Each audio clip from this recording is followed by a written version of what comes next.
Bonjour et bienvenue dans l'atelier du Papercraft. Bonjour et bienvenue dans l'atelier du Papercraft. Déjà, pour être honnête avec vous, c'est la troisième prise que je fais, enfin troisième fois que je fais cette vidéo. La première, j'ai supprimé les rushs. La deuxième que j'ai tournée, pour moi, là, il y a 10 minutes, la vidéo était trop sombre. Ouais, j'ai pas pensé à fermer mes volets. Résultat, la lumière du jour ayant vacillé, j'ai un moment où c'est tout noir. Je vous montre un exemple de vidéo. Enfin, dans la vidéo, c'est un peu trop chiant. Et par conséquent, j'ai décidé non pas de retourner entièrement la vidéo. Je vous laisse l'introduction. Par contre, quand on va parler du papercraft, ça va être cette partie-là que je vais retourner. Donc, ne vous inquiétez pas, si sur la première partie de la vidéo, il y a des moments où c'est un peu plus sombre que d'autres, ça se corrigera pour le papercraft, il n'y aura pas de souci. Que voulez-vous, quand on n'est pas doué, on n'est pas doué. Pour pouvoir vous tourner cette vidéo, il a fallu que je récupère le papercraft qui a été offert en cadeau d'anniversaire à un des amis de mon fils. Parce que oui, ce papercraft était prévu pour un gamin de 6 ans et quelque part, ça va avoir son importance. Pour ça, tout simplement, je vais commencer par vous dire que le personnage dont on parle, c'est Sonic le Hérisson. Vous connaissez? Si, vous le connaissez, ça a été créé par Sega pour combattre l'impitoyabilité de Nintendo avec leur pompe. Oh, je ne sais plus parler. Si, vous le connaissez, c'est ce petit truc bleu qui a été créé par Sega pour combattre l'impitoyabilité de Nintendo avec son plombier rouge. Troisième fois que je la fais cette prise. Bref, vous l'aurez compris, Sonic le Hérisson, c'est un peu plus qu'un simple hérisson, c'est une icône aujourd'hui du monde vidéoludique. C'est un personnage qui a connu bien des choses, que ce soit sur différents supports, que ce soit en jeux vidéo, que ce soit en produits dérivés tels que des films, des séries, des albums, et franchement, des albums BD, je précise, franchement, il a tout fait. Et ça, c'est plutôt cool parce que Sonic le Hérisson, c'est quand même aujourd'hui un cas d'école. C'est l'histoire d'une franchise qui était en perdition et qui décide de créer quelque chose comme une mascotte pour redorer un peu son blason et qui au fil de leur pérégrination s'arrête sur une idée d'un hérisson bleu à basket rouge qui court aussi vite que le son. Fallait avoir des couilles. Honnêtement, Sega a fait très fort sur ce coup-là et ça a permis de créer l'un des personnages que j'adore et un des personnages même les plus adorés de l'histoire du monde vidéoludique. Donc Sonic le Hérisson, je parle de lui depuis tout à l'heure. En même temps, j'en ai un peu parlé dans la vidéo de Tails. Je ne vais pas revenir sur ce que j'ai dit. Si vous n'avez pas vu cette vidéo, je vous la mets juste ici ou en lien en fin de vidéo. Et regardez, allez voir cette vidéo de Tails. Parce que personnellement, déjà, je parle beaucoup de Sonic. Et très honnêtement, comme c'est la deuxième fois que je fais cette vidéo, j'ai un peu moins la motivation de ressortir tout le dossier que j'avais sorti. Voilà, surtout que je fais quasiment 90% de cette partie-là en impro. Ouais. Et pour en revenir plus précisément à Sonic, il a un pouvoir particulier puisque Sonic se nourrit d'anneaux. Dans les jeux vidéo, il n'a pas de point de vie, il a des anneaux. Tant qu'il a au moins un anneau, il peut prendre un coup. Un peu comme Arthur dans Ghost and Goblins, voilà, ou Ghost and Ghouls, ou Super Ghost and Goblins. C'était Super Ghost and Goblins ou Super Ghost and Ghouls? J'ai un doute. Bref, Sonic, tant qu'il a des anneaux, il a de la vie, et s'il se fait toucher, il perd ses anneaux. Le but, c'est d'en récupérer le maximum parce que ça sert à la fois de points de victoire et de points de vie dans les jeux vidéo. C'est une mécanique très simple que tout le monde pouvait comprendre, mais ils ont rajouté, c'est pas que mais, et ils ont rajouté aussi une autre dimension, les Chaos Emeralds. Les Chaos Emeralds, qu'est-ce que c'est? Eh bien, ce sont 7 émeraudes du chaos. Ouais, j'ai juste mis dans l'autre sens le nom. Et lorsqu'on les récupère, on obtient un pouvoir de ouf gueudin, et notamment c'est le pouvoir de devenir Sangoku. Super Sonic. On va réussir. Sonic en Super Sonic, il a la super classe. Mais justement, c'est là où le jeu était très intelligent, c'est que quand on passait en Super Sonic, évidemment, on pouvait traverser beaucoup plus facilement les niveaux. Seulement, tous les niveaux ne s'y prêtaient pas, et il fallait savoir doser au bon moment, à quel moment utiliser le pouvoir de Super Sonic pour qu'il soit le plus efficace. Bon, on ne va pas revenir sur l'histoire de Sonic, on va plutôt partir tout de suite sur le Papercraft parce qu'il y a beaucoup de choses à dire sur celui-ci. Et avant de vous montrer le Papercraft, je tiens à dire que ce Papercraft, je ne sais pas du tout qui l'a créé, qui a été le créateur originel, puisque j'ai pu le télécharger sur le site de L Papercraft. Mais sachez une chose, c'est que je ne vais pas m'attribuer la création de ce Papercraft. Calmez-vous. Par contre, vu que j'ai une semaine de retard sur mes vidéos, la semaine prochaine sort le Speedcraft où vous pourrez télécharger ce Sonic. Ouais, je suis sympa, je vous fais un Speedcraft. Pourquoi? Parce que normalement le Speedcraft c'est pour les Papercraft que je crée. Mais pourquoi je me permets de vous faire un Speedcraft alors qu'il ne m'appartient pas? C'est tout simplement parce que de base, le fichier n'a pas du tout été travaillé. Enfin, pas du tout, c'est un peu gros à dire.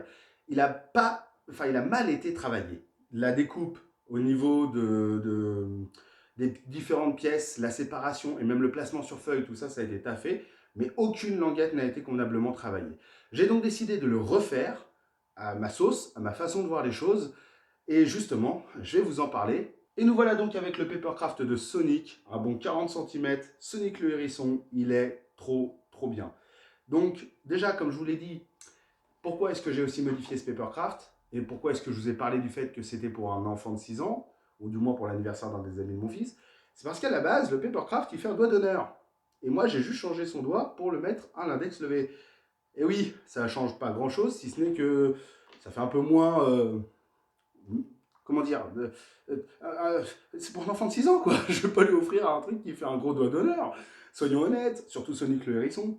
Donc vous aurez la possibilité, si vous voulez, comme moi, vous avez juste à échanger les doigts et à forcer un petit peu sur le papier pour faire rentrer les doigts. Mais au final, attention, ne sortez pas cette phrase de son contexte, s'il vous plaît. Mais au final, vous échangez juste les deux doigts et ça lui fait l'index tendu. Sinon, vous pouvez toujours le laisser le doigt tendu. C'est vous qui voyez. Chose très importante, ceux qui me connaissent savent que j'aime démarrer les Papercraft par les pieds et remonter jusqu'en haut, jusqu'à la tête. Eh bien, je ne déroge pas à cette règle, si ce n'est pour un petit point. La semelle sera à mettre plus tard. Pas dès le début, mais vraiment plus tard. Pourquoi? Simplement parce que je me suis rendu compte, après avoir fait le Papercraft, sachez déjà que sur les 3 premières feuilles de ma version, oui, puisque j'ai modifié la version de base de L pour que ce soit plus travaillé et plus à mon image. Voilà, je ne me l'approprie pas. Mais sachez que pour ma version, on va appeler la meilleure version des deux, d'accord, hein? Prenez ça à la rigolade, s'il vous plaît. Hein, je ne me mets pas au-dessus de ce qu'a fait l'autre personne. C'est juste... Il faut bien lui donner un nom. Voilà, j'ai décidé de l'appeler, en toute humilité, ça se dit pas, en étant le plus humble possible, la meilleure version des deux. Bref, vous verrez donc que dans la meilleure version des deux, eh bien, le Sonic va être à commencer par les pieds, et sur les 3 premières pages, comme je vous le disais, j'ai utilisé du 210 grammes extra blanc La Fontaine. Je voulais que les pieds et les jambes soit en 210 grammes. J'avais quelques pièces en plus du ventre, c'est pas grave. Le reste, les mains, la tête et les bras, eux, ont été faits en 160 grammes extra blanc Clairefontaine. Donc, ce que j'ai fait, c'est que j'ai fait le Papercraft et j'ai mis de la colle à chaud au niveau de l'entrejambe pour bien maintenir l'écartement des jambes.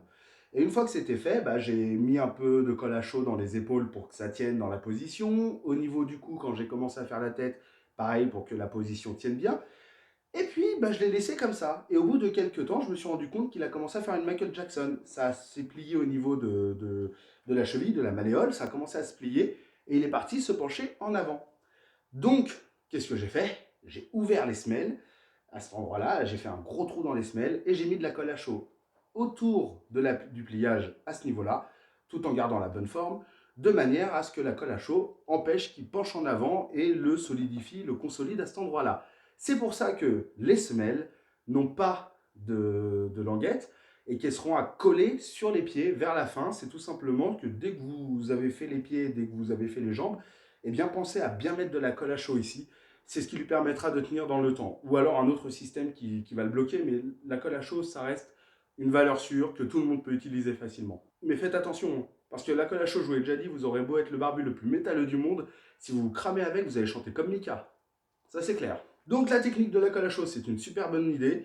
Changez le doigt si vous avez envie qu'il soit un peu plus poli plutôt qu'il fasse un doigt d'honneur. Et pour être honnête avec vous, il n'y a pas beaucoup de difficultés dans ce Papercraft, si ce n'est juste au niveau des yeux, le contour de l'œil et au niveau de l'arête qui suit le nez. C'est les 2 pièces où j'ai eu un peu de difficulté. Je me souviens que je les avais fait un peu tardivement le soir et que j'étais un peu fatigué, donc c'est peut-être ça qui est à prendre en compte. Mais si je devais le noter, je lui donnerais la note de 4,5 sur 10 en termes de difficulté. Mis à part ça, ce Papercraft, il se fait tout seul. Enfin non, vous avez besoin d'être... vous m'avez compris. Il se fait simplement, quoi. Dernière petite information, dans les pics, on va terminer puisque c'est les dernières pièces à mettre.